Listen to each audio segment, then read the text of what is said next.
गुरुर्देवो महेश्वर गुरुर्साक्षात् परब्रह्म तस्मै श्रीगुरवे नमः। कृष्णाय वासुदेवाय हरये परमात्मने प्रणतक्लेशनाशाय गोविन्दाय नमो नमः। कृष्णाय वासुदेवाय देवकीनन्दनाय च नन्दगोपकुमाराय गोविन्दाय नमो नमः। वसुदेवं सुतं देवं कंसचाणूरमर्दनं देवकी परमानन्दम् कृष्णं वन्दे जगद्गुरुम्। নবকুমার চতুষ্পটির আরেকটি অধ্যায়ে তোমাদের সকলকে খুব খুব স্বাগত। না, আমরা তাহলে গীতার শ্লোকগুলো কণ্ঠস্থ করে নিই। ধর্মক্ষেত্রে কুরুক্ষেত্রে সমবেতাযুযুৎসব মামকাः পাণ্ডবাশ্চৈব কিম অকুর্বত সঞ্জয়। यत्र योगेश्वरः कृष्णो यत्र पार्थ धनुर्धरः तत्र श्रीर्विजयो भूतिर्ध्रुवा इतिर्मतिर्मम। यदा यदा हि धर्मस्य ग्लानिर्भवति भारत अभ्युत्थानमधर्मस्य तदात्मानं सृजाम्यहम्। परित्राणाय साधूनां विनाशाय च दुष्कृताम् धर्म संस्थापनार्थाय संभवामि युगे। कर्मण्येवाधिकारस्ते मा फलेषु कदाचन मा कर्मफलहेतुर्भूमा ते सङ्गोऽस्तु कर्मणि। योगस्थः कुरु कर्माणि सङ्गं त्यक्त्वा धनञ्जय सिद्ध्या सिद्धौ समो भूत्वा समत्वं योगोच्यते। विहायो कामानि यः सर्वान् पुमांश्चरति निष्क्रिय निर्ममो निरहङ्कार स शान्तिम् अधिगच्छति। तमेव शरणं गच्छ सर्वभावेन भारत तत्प्रसादात् परं शान्तिं स्थानं प्राप्स्यसि শাশ্বতম। বেশ, তাহলে আমরা দুরন্ত গতিতে গীতায় এগিয়ে চলেছি।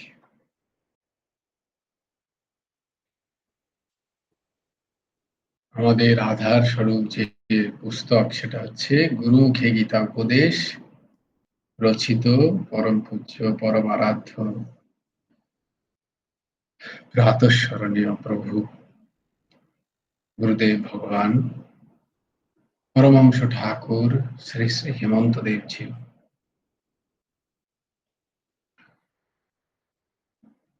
এই যে যজ্ঞের কথা আমরা বিভিন্ন রকম পড়ছি,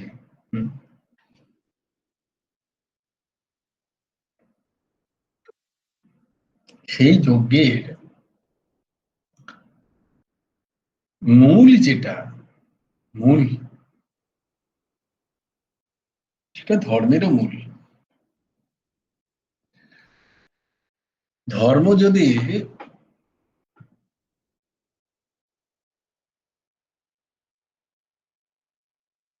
ব্যাকরণ অর্থে ব্যবহার হতো, ধর্ম এসছে কোথা থেকে জানো? কোন ধাতু থেকে, কোন ধাতু শব্দ থেকে এসছে? ধ্রি শব্দ থেকে এসছে। ধ্রি ধ্রি ধাতু থেকে ধর্ম উৎপন্ন হয়। আর এই ধ্রি ধাতুর মানে হচ্ছে ধারণ করা। ধ্রি ধাতুর মানে হচ্ছে ধারণ করা। তো দেখো, ধর্ম সম্বন্ধে আমাদের যে আউটলুকটাই চেঞ্জ হয়ে যায়, তাই না? তাই ধর্ম যে আফিম, এই কথাটা কতটা মিথ্যে এবং কতটা ভুল, ধারণ করাটা আফিম। তার মানে যিনি এই কথাটা বলেছেন তার অনুবাদটা ঠিক নয়, এটা বলতে হবে।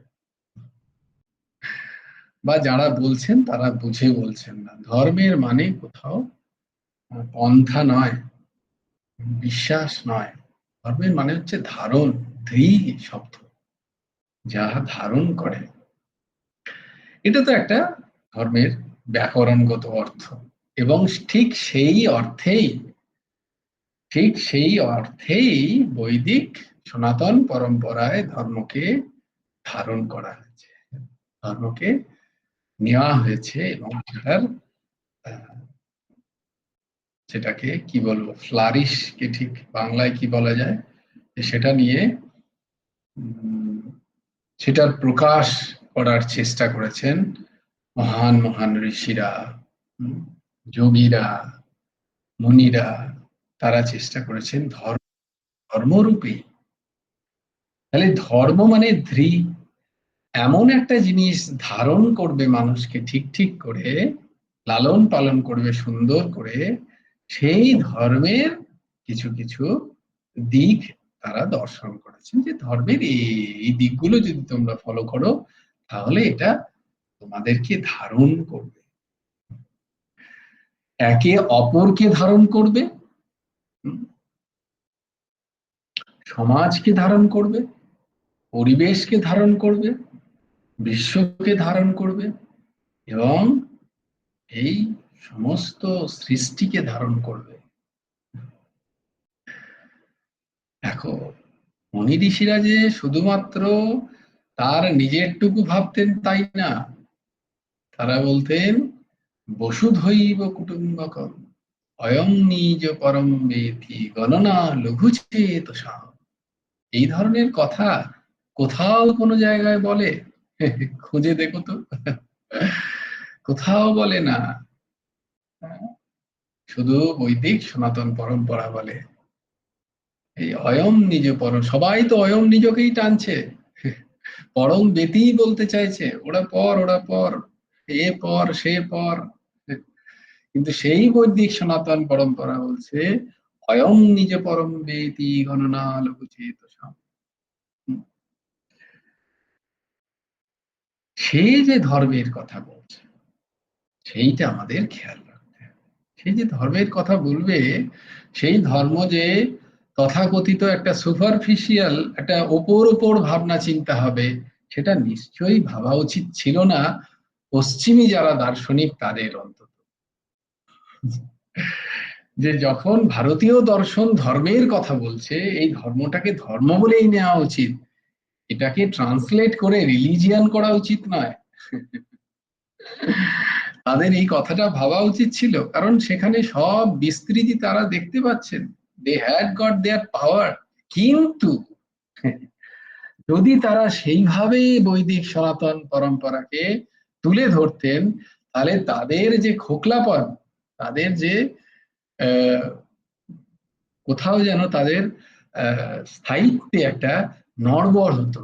তাই জন্য তারা বরাবর, যারা ভেতর থেকে স্বীকার করেছেন বরাবর, তারাও তাদের পরবর্তীকালে যারা ফলোয়ার্সরা, তারা আহ, এইভাবে এটাকে বিকৃতি করেছেন বিভিন্ন জায়গায়। বড় বড় যারা তোমার পশ্চিমী দার্শনিক, ওয়েস্টার্ন ফিলোসফার্স, তারা কিন্তু যখনই তাদের সামনে হাতের কাছে গীতা এসছে, যেখানেই গেছে Gita, you should know, you all will should know, কিন্তু এটা আমাদের ধারাধর, আমাদের সম্পত্তি। এই সম্পত্তি যখন যে পেয়েছে তার নিজের মতো করে, সে দেখেছে ওরে বাপ রে, একই সম্পত্তি। তারা তখন সেই সম্পত্তিটাকে নিজের করে নিয়েছে, শুধু আমরা ভুলে গেছি। আমাদের সম্পত্তিকে আমরা হারিয়ে ফেলেছি। তোমরা জানো, একবার একটা সুন্দর ঘটনা ঘটেছে। হুম, এই যে সর্বপ্রিয়ানন্দজি মহারাজ বলছিলেন যে তিনি একটা উম, আহ, উম, আমেরিকায় একটা আহ, বিদ্যালয় একটা তাকে ডেকেছিলেন আর কি, Indian Indian religion and philosophy সম্বন্ধে কিছু বলতে, বৈদান্তিক ফিলোসফি সম্বন্ধে। ওখানে সব পড়ানো হয়, সব আহ, সমস্ত কিছু। সেখানে তিনি তাকে ডেকেছেন। তিনি যেহেতু নিউ ইয়র্কের বেদান্ত সোসাইটির ওখানকার চেয়ারম্যান, এবং তার তো এখন খুবই নাম সকল বিশ্বে। হুম। তো তাকে ডেকেছেন একটা লেকচার দিতে। তো তিনি লেকচার দেওয়ার সময় তিনি বিভিন্ন কথা যখন বলছেন, তো কর্মযোগের কথা যখন আসছে, তিনি যোগ যোগ পতঞ্জলি যোগকে ব্যাখ্যা করছেন আর কি। পতঞ্জলি যোগকে ব্যাখ্যা করছেন, যোগ নিয়ম আসন প্রাণায়াম, হ্যাঁ, ধ্যান ধারণা প্রত্যাহার সমাধি, এই অষ্টাঙ্গ যোগের ব্যাখ্যা করছেন। তখন তখন একটা ইনোসেন্ট একটা ছেলে, হয়তো সবে সে ক্লাস 3-4-এ পড়ে আর কি ওখানকার আমেরিকার, খুবই ইনোসেন্ট, সে বলছে, ও yoga is yoga is there in in India also. তো দেখো, এই যে সরল মনে, সে কিন্তু তাকে টিজ করার জন্য বলছে না। কেন সেটা আমি তোমাদের কেন উনি বলছেন যে কেন ভাই, তিনি খুব সেই ছেলেটা খুব সরল মনে জিজ্ঞেস করছে, হে স্বামী, হেই স্বামী, এরকম বলেন না ওরা, এই স্বামী, স্বামীজি, যোগা তোমাদের ভারতবর্ষও আছে নাকি?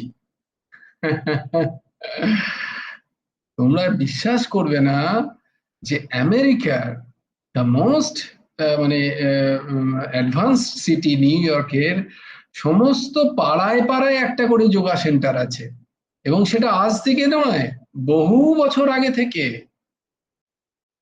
যখন থেকে তাদের কাছে গীতা পৌঁছেছে, উপনিষদ পৌঁছেছে, তখন থেকে দেখো যোগাটাকে তারা এমন ভাবে একটা নিজেদের লাইফের পার্ট বানিয়ে নিয়েছে যে তাদের ছেলেপেলেরা বোঝে না যে যোগাটা আমাদের নয়, এটা এসছে ভারতবর্ষ থেকে।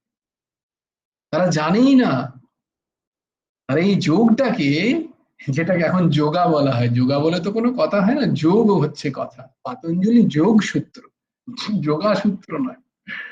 এই যোগটাকে তারা এমন ভাবে নিজেদের ব্লাডে নিয়ে নিয়েছে, ছোটবেলা থেকে তাদের মা বাবা যায়, তারা যাচ্ছে, যোগ শিক্ষা করছে, সেখানে শেখাচ্ছে একজন ইংলিশ ফেলো। তো তারা জানে যে এটা আমাদেরই জিনিস, যে এটা এটা অন্য কারোর জিনিস নয়। অথচ আমরা তাদের নকল করার জন্য উঠে পড়ে লেগেছি। We are the most beggar followers. এক তো ফলোয়ার অ্যান্ড দ্য বেগার্স। আমরা আমাদের ভিখারিপন থেকে কোনোদিন নিজেদেরকে তুলতেই পারছি না। দেখো, কেউ একটুখানি কোনো অনুষ্ঠানে যদি কেউ আমাদের ধুতি পরে আসে, পাঞ্জাবি পরে আসে, কত তার দিকে আমরা টোন কাটি, তাই না? শাড়ি পরে এলে কত টোন, তুই শাড়ি পরে এলি। নিজেদের সংস্কৃতিকেই নিজেরা আমরা হেয় জ্ঞান করি। এটাই আমাদের শিক্ষা দিয়েছে।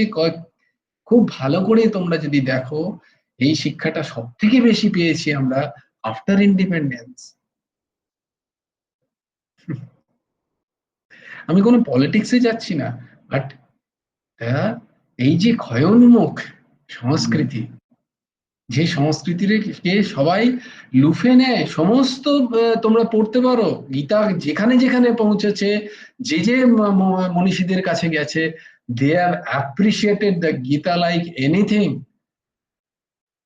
ইভেন শুধু তাই নয়, অত্যন্ত জঘন্য মানের মানুষ ছিলেন চ্যান্সেলর, আমি নাম ভুলে যাচ্ছি, স্বাধীনতার আগে। তিনি অত্যন্ত ক্রূর প্রকৃতির। তিনি সবাইকে এরকম খুব হেয় জ্ঞান করতেন এবং যাচ্ছে তাই অত্যাচার করতেন ভারতীয়দের প্রতি। কিন্তু তার কাছে যখন গীতা গেল, Srimad Bhagavad Gita, translated, English translated Gita. He read hero, সেটা তিনি পড়লেন, যে দেখি বললেন যে যদি ভারতীয় সংস্কৃতিকে বুঝতে হয়, ভারতীয় পুরো শাস্ত্রকে বুঝতে, আমি কোন বই? বলে গীতা পড়ুন। তিনি যখন গীতাটাকে ডিপলি পড়লেন, তার লেখা আছে, it is a written document, কোনো ভাববাচ্যের কথা নয়।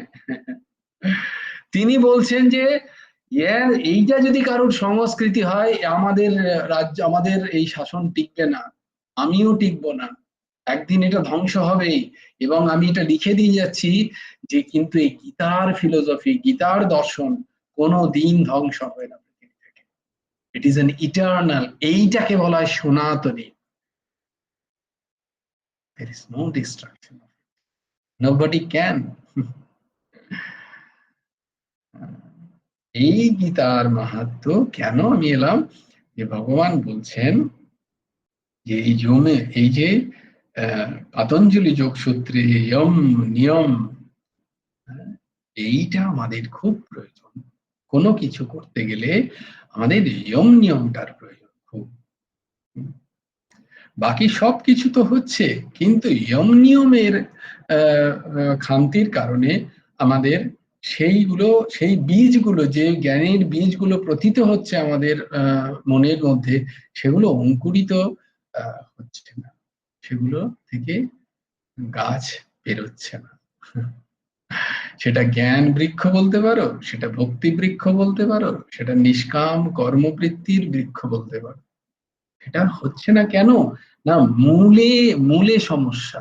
কোথায় মূলটা? না ইয়ম নিয়ম। তাহলে ইয়ম কি, নিয়ম কি? না ইয়ম হচ্ছে অহিংসা, সত্য, অস্তেয়, শৌচ, ব্রহ্মচর্য এবং অপরিগ্রহ। কি কি? অহিংসা, সত্য, অস্তেয়, ব্রহ্মচর্য, অপরিগ্রহ। এই পাঁচটা হচ্ছে ইয়ম। আর পাঁচটা নিয়ম আছে, নিয়মও আছে পাঁচটা। কি কি? শৌচ, সন্তোষ, তপস্যা, স্বাধ্যায়, ঈশ্বর প্রণিধান। এই পাঁচ প্রকার নিয়ম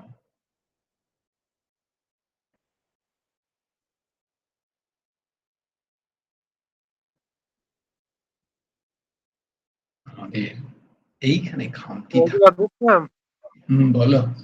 পাঁচটা নিয়ম একবার বলো। শৌচ, সন্তোষ, তপস্যা, ঈশ্বর প্রণিধান, আর একটা স্বাধ্যায়। এটা বললো কোনটা? স্বাধ্যায় ও ঈশ্বর প্রণিধান। স্বাধ্যায় মানে সদ গ্রন্থের চর্চা, সদ গ্রন্থের পাঠ, এটাকে বলা হয় স্বাধ্যায়। তো এইটি হচ্ছে না আমাদের, তাই জন্য আমাদের ঠিক ঠিক অনুভব হচ্ছে না। এইগুলোই হচ্ছে যজ্ঞ।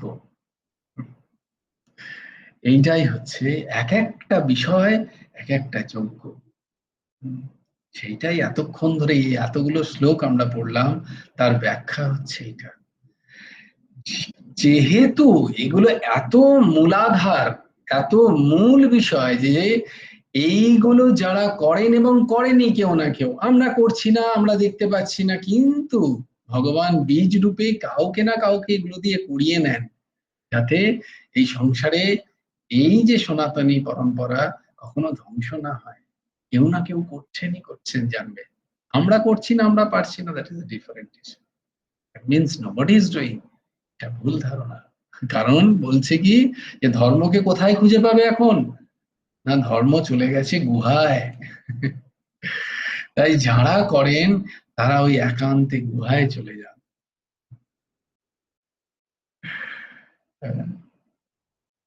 তারা গিয়ে সেখানে নিরন্তর যজ্ঞ করছেন, তারা হচ্ছেন জ্যোতি।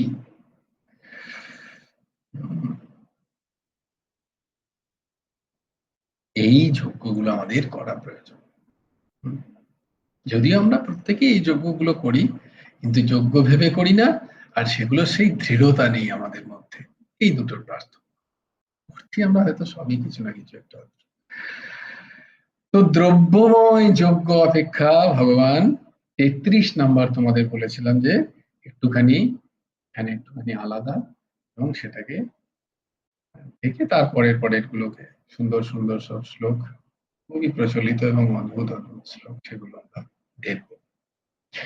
৩৩ নম্বর শ্লোকটায় ভগবান বলছেন, শ্রেয়ান দ্রব্য মায়াদ্যজ্ঞ মায়াদ্যজ্ঞ যজ্ঞ ন যজ্ঞাঃ পরন্তপ।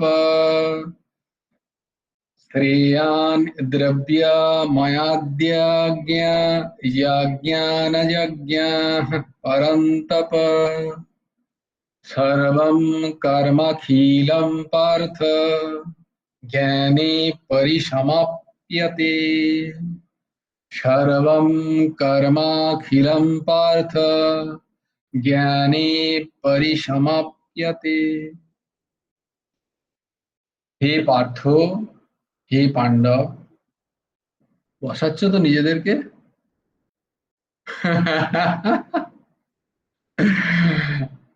হে পিনাকি, হে শুভম, হে শ্বেতা, হে অর্ঘ্য, হে ঊর্জশী, হে পিয়ালি, কারণ সবাই ঈর্ষা করবে বলে তোদের নামটা শেষে নিলাম। হে পৌলমী, হে সুপর্ণা, হে শুক্লা, হে সোমদেব, হে অ্যাঞ্জেলা, দ্রব্যময় যজ্ঞ থেকে জ্ঞানময় যজ্ঞ শ্রেয়। হুম, কোনটা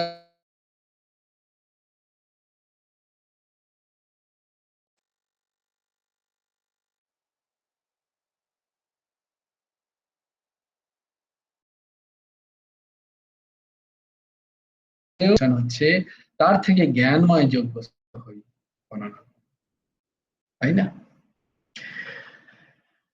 কর্ম আলটিমেট কি করে, আমাদের কিছু না কিছু শিক্ষা দিয়ে যায়, তাই না? জ্ঞান দিয়ে যায়। তো জ্ঞানই হচ্ছে তার প্রাপ্তি হয়। কর্মের তো কোনো অস্তিত্ব থাকে না, বা অস্তিত্ব থাকলেও তা কিছুক্ষণের জন্য। কিন্তু সেখান থেকে যে জ্ঞান প্রাপ্ত হয়, আমরা এক্সপিরিয়েন্স, অভিজ্ঞতা, সেটাই আমাদের যুগ যুগ ধরে চলে এবং জন্ম জন্মান্তরে চলে। সেই জ্ঞানের যজ্ঞ হচ্ছে আরো শ্রেষ্ঠ।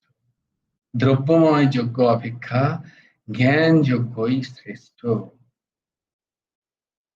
যেহেতু সকল কর্ম জ্ঞানেই পরিসমাপ্ত হয়, এই জ্ঞান লাভ, তাহলে বলে এই জ্ঞান তাহলে আমি কোথায় লাভ করব? প্রশ্ন আসতে চায়। জ্ঞান মানে কি? জ্ঞান মানে কি কোনো বস্তুর জ্ঞান, কোনো বিষয়ের জ্ঞান, কোনো পরিস্থিতির জ্ঞান, কোনো ব্যক্তির জ্ঞান? হ্যাঁ, এটাও জ্ঞান। ছটা স্বরূপ, এটাও জ্ঞান, এগুলোও জ্ঞান। ছটা স্বরূপ। কেন ছটা স্বরূপ? না, সমস্ত বিষয়ের জ্ঞানী, যেমন তোমাদের বলেছিলাম যে এই জগতে যা কিছু ভালোবাসার বস্তু সেই ভগবত প্রেম থেকেই তার উৎপত্তি, তেমনি ভাবে এখানে যা কিছু তুমি জ্ঞান পাচ্ছ তা কিন্তু সেই মূল জ্ঞানেরই ছটা। সেই মূল জ্ঞানেরই। মূল জ্ঞান কি? ব্রহ্মসত্য। জগৎ মিথ্যা বললে খুব তেড়ে আসে বৈষ্ণবরা, তাই বলতে একটু দ্বিধা হচ্ছে। হ্যাঁ, এটা হচ্ছে মহাবাক্য একটা বেদান্তে, বেদান্তিকরা খুব বলেন, তাই নিয়ে ঝগড়া। ভক্তি মার্গ আর জ্ঞান মার্গে এই নিয়ে বিশাল ঝগড়া। জগৎ মিথ্যা না, জগৎ মিথ্যা না, কে বললো মিথ্যা? বলে না রে মিথ্যা, আমি ওইভাবে বলি না, না যেভাবেই বলো জগৎ মিথ্যা বলবো না, তাই আমরা বলছি না। তো যাকে ব্রহ্ম সত্য এটুকু তো মানছি, এটা সবাই মানে। হ্যাঁ, আর সেই ব্রহ্মকে, না কৃষ্ণই বা ব্রহ্ম, না পরম, আর কেউ নয়, সেই শ্রীকৃষ্ণই ব্রহ্ম, আর কোনো ব্রহ্ম নেই।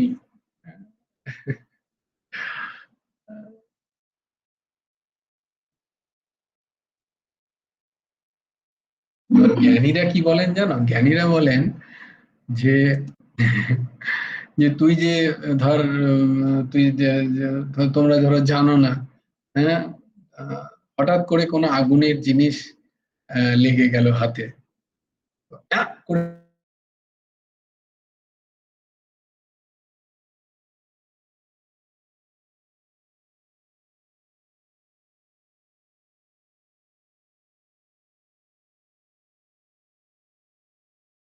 কনসাসনেস,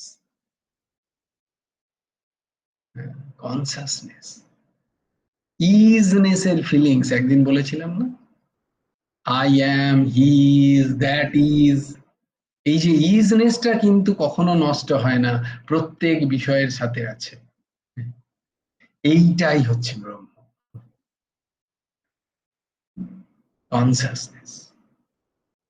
যাকে আমরা ব্রহ্ম বুঝতে যাইনি এখন, আমাদের যেটা দরকার সেটা হচ্ছে যে কি না, দ্রব্যযোগ্য যখন হচ্ছে, এই যোগ্য অপেক্ষা আমরা যে জ্ঞান প্রাপ্ত হচ্ছি সেই জ্ঞানগুলোকে ধারণ করা, সেই জ্ঞানগুলোকে সদ্বস্তুর দিকে সেগুলোকে পরিচালিত করা, এইটা হবে আমাদের উদ্দেশ্য।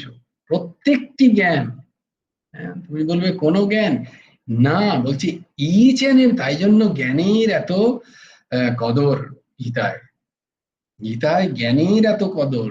আর সেই জ্ঞান কিভাবে পাবে না, বুদ্ধি, বুদ্ধি লাগিয়ে, তাই জন্য গীতায় নিরন্তর বুদ্ধির প্রশংসা। এখানে কোনো পন্থার প্রশংসা নেই, এখানে কোনো একটা মতের প্রশংসা নেই, এখানে কোনো একটা মত তোমার উপরে থোপে দেওয়া হচ্ছে না। গোটা অল ওভার দ্য ম্যানকাইন্ড, কোথাও বলছে না এই মতটাই শ্রেষ্ঠ, আমি বলছি মেনে নাও। নবডি ইজ সেইং, ভগবান বলছেন না, আমি বলছি না যে আমার মতটাই শ্রেষ্ঠ, বিচার করো, বিচার করো, জ্ঞান অর্জন করো, বুদ্ধিকে সার্ভ করো। বারবার গীতা বলছেন এই জগতের এমন কোন ধার্মিক পন্থার কোন পুস্তক নেই যেখানে বুদ্ধিকে এত প্রাধান্য দেয়া হয়। তোমার মানুষের এই যে মনুষ্য সৃষ্টি, এই যে সৃষ্টিতে সব থেকে উৎকৃষ্ট জীব হচ্ছে মানুষ, এবং তার যে বৃত্তি, হ্যাঁ, তার যে অন্তর্বৃত্তিগুলো এতই এতই উচ্চ স্তরের যে অন্য সমস্ত জীব থেকে একে আলাদা করে দেয় এবং যে প্রভুত্ব করতে পারে সবার প্রতি, তার সব থেকে বড় কাজ হচ্ছে বুদ্ধির কাজ। এবং গীতা বলছে সেই বুদ্ধিটাকে সার্ভ করো and try to understand whom, you yourself। তুমি নিজেকে বোঝো আগে, তুমি যখন নিজেকে বুঝতে পারবে তুমি গোটা বিশ্ব ব্রহ্মাণ্ডকে বুঝতে পারবে। তুমি যদি নিজেকে না বুঝতে পারো তুমি ব্রহ্মাণ্ডকেও বুঝতে পারবে না। যত পিণ্ডে তত ব্রহ্মাণ্ডে, কথা আছে একটা যোগীদের কথা। যোগীরা বলেন যত পিণ্ডে মানে এই দেহেতে যা আছে ব্রহ্মাণ্ডতেও তাই আছে। whatever things are there in ব্রহ্মাণ্ড, সব মেটেরিয়াল সূক্ষ্ম রূপে তোমার এই হিউম্যান ফর্মে আছে। জাইন বলেন যত পিণ্ডে তত ব্রহ্মাণ্ডে, তাই জন্য ইফ ইউ নো দিস পিণ্ড you will know the whole ব্রহ্মাণ্ড। এইখানেই হচ্ছে এই যে আত্মার ব্যাপ্তি, আত্মার ব্যাপ্তি সেই বৃহৎ পরমাত্মায়, সেই বৃহৎ ব্রহ্মাণ্ড ব্রহ্মে। ব্রহ্মের কি সংজ্ঞা দিয়েছিলাম আমি, না নির অতিশয় বৃহৎ, নিরতিশয় বৃহৎ যা, তাই হচ্ছে ব্রহ্ম। আর তারই ছটা স্বরূপ তুমি, সেই দুবপর্ণা, দো সুপর্ণা, দো সুপর্ণা কথাটা বললেই সুপর্ণাদির কথা মনে পড়ে। তো দুয় সুপর্ণা সজুজা সখায়া সমানাম বিক্ষম পরিশাস্ব জাতি। তো যে যে সখা সে যে তুমি, সেও সেই একই ব্রহ্মের এক স্বরূপ। সে নিজেকে ক্ষুদ্র ভেবে নিয়েছে, আই এম দিস বডি। তাই বলছে যে তাহলে জ্ঞান কি, সত্য বস্তুর জ্ঞান, সত্য অসত্যের বিবেক জাগৃত হয় তত্ত্বজ্জ্বলা বুদ্ধি দ্বারা, সেই জ্ঞান প্রাপ্তি হয় যে যোগ্য দ্বারা, সেই যোগ্য হচ্ছে শ্রেষ্ঠ। তাই বলছে দ্রব্যময় যোগ্য অপেক্ষা জ্ঞান। এবং সেই কোন জ্ঞান, যে জ্ঞান আহ, যে জ্ঞান তথাকথিত লাগে। এইবার দেখো, এইবার আরেকটু সাটল, আরেকটু সূক্ষ্মতে যাব, যে এমন কোন জ্ঞানটা, সব জ্ঞান তো আমি বললাম সব জ্ঞানই ওই একই জ্ঞানের মূল জ্ঞানের ছটা, কিন্তু কোন জ্ঞানটাকে ধরে রাখবো, যে জ্ঞান চিন্ময়, যে জ্ঞান সনাতনী, যে জ্ঞান কখনো উৎপন্ন হয়নি, কখনো শেষ হবে না, সেই জ্ঞান। সেই জ্ঞান কোথায় আছে? বলবে সেই জ্ঞান তাহলে কোথায় পাবো? বনে পাবে? জনসমাজে পাবে? তাহলে কোথায় পাবে? এই দেখো, অর্ঘ ঠিক বলেছে। গুড। হ্যাস, অন্তর্মুখিনতায় পাবে, সেটা তোমাতেই বিদ্যমান। কে দেখান? সদ্গুরু দেখান। সদ্গুরু ওইটাই করেন, তোমার ইন্দ্রিয়ের বহির্বৃত্তি মুখটাকে ঘুরিয়ে অন্তর্বৃত্তিত করে দেন। যে দেখেন ওইখানেই দেখ আমি বসে আছি গুরু রূপে, তোর গুরুত্বকে বোঝ তুই, তবেই তুই আমাকে বুঝতে পারবি। গুরুদেব ওইটাই করেন, সদ্গুরুদেব তাই করেন। তিনি জীবের অন্তর্মুখিনতা করেন, কারণ যা পাবি তুই বসে পাবি। কোথায় কোথায় ছুটবি, যা পাবি তুই বসে পাবি।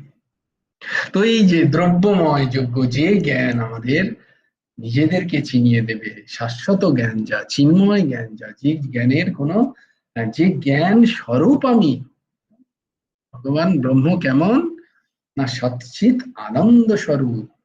সৎ, এই যে জ্ঞান, এই জ্ঞান কিরকম, আরেকটা ব্যাখ্যা কিরকম করছেন ব্রহ্মের, না সত্যম জ্ঞানম অনন্তম ব্রহ্ম। আরেকটা ব্রহ্মের কি স্বরূপ ব্যাখ্যা করছেন?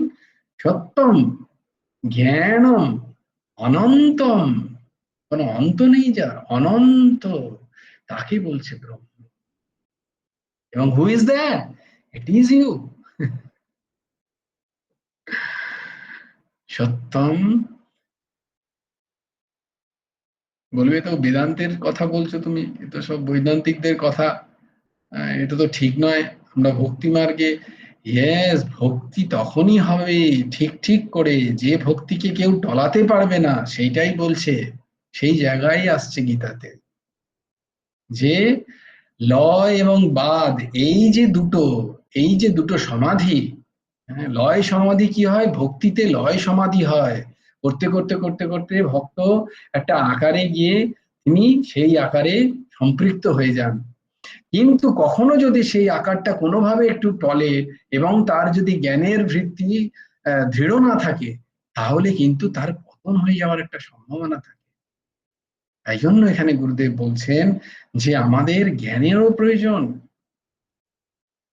যদি কারোর জ্ঞান দ্বারা, এই যে জ্ঞানযোগ্য দ্বারা তার সমাধি প্রষ্ট হয়ে যায়, তাহলে কখনো কখনো যদি লয় সমাধি ভঙ্গ হয়ে যায়, এই জ্ঞান সমাধিকে বলা হয় বাদ সমাধি। তাহলে লয় সমাধি যদি কখনো ভঙ্গ হয়ে যায় কোনো কারণে, কোনোভাবে, তাহলে তার কি, যখনই লয় থেকে সে বেরিয়ে এসে দেখবে তার জ্ঞান সমাধি কিন্তু স্টিল বর্তমান সেখানে, মানে সে তখনও জানে যে এই জগৎ আমি নই, এই শরীর আমি নই, এই জ্ঞানটা তার মধ্যে পূর্ণ মাত্রায় বর্তমান। এটাকেই বলা হয় জ্ঞান সমাধি, এটাকেই বলা হয় জ্ঞান যোগ্য। যে মূল যে জ্ঞান, সেই জ্ঞান প্রাপ্তির জন্য যে যোগ্য, সেইটাই লয় সমাধি থেকে যদি কেউ বেরিয়েও আসে কোনো কারণে, তাহলে কিন্তু তার জ্ঞান সমাধি তাকে আবার সেই লয় সমাধিতে পৌঁছতে সাহায্য করবে। তাই মহান মহান জ্ঞানী জ্ঞান চর্চা করে পরম স্তরে গিয়ে তারা ওই লয় সমাধি আশ্রয় করেন লোক সংগ্রহের জন্য। কারণ সেখানে তারা মজা পান। তারা বলেন আমরা চিনি হতে চাই না, আমরা চিনি খেতে চাই, খেলে বেশ মিষ্টি মিষ্টি ভাল লাগে। বস্তুতঃ চিনি, আমি বুঝে গেছি যে আমি চিনি, আই নো দ্যাট আমি চিনি, কিন্তু আমি হতে চাই না। I don't want to be, I don't want to be dissolve with পরমাত্মা। আমি তাকে অনুভব করতে চাই, তার সাথে আমি খেলতে চাই। হ্যাঁ, তাই জন্য তারা ভক্তরূপে বিরাজ করে, তারা ভক্ত হন। হুম, তারা শুষ্ক জ্ঞানে তারা থাকতে চান না। তো দেখো জ্ঞানযোগ্য কত শ্রেষ্ঠ। কিন্তু দ্রব্যময় জগৎ থেকে এই চিন্ময় জ্ঞান আমাদের মূল যে পরিসমাপ্তি।